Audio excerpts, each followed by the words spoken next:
You know, the Portland Rose Festival in full swing now, and it is one of the biggest and oldest civic celebrations in all of America. And how the Rose Festival began and Portland's title as the City of Roses are closely intertwined and a big part of where we live.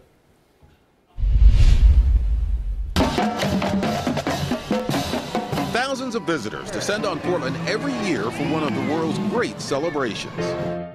The beginning was actually in 1905 when Portland put on a World's Fair called the Lewis and Clark Exposition in what's now the Northwest Industrial District. A bold undertaking for a small city on the West Coast. But it was a huge success, bringing in nearly 2 million visitors from all over the world.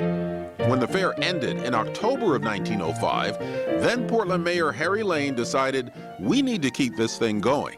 And he called for a Carnival of Roses, an annual celebration that would, just a couple of years later, become the Rose Festival. So the first Rose Festival was in 1907, and its popularity continued to grow. So why roses? Some forward-thinking business leaders around the turn of the century wanted Portland to have a national identity.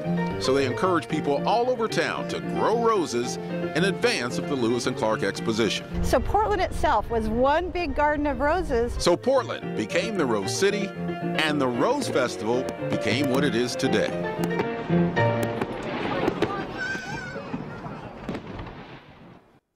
Well, the theme for this year's festival is Bloomin Good Time. The premier event of the festival, of course, is the Grand Floral Parade. That's this coming Saturday.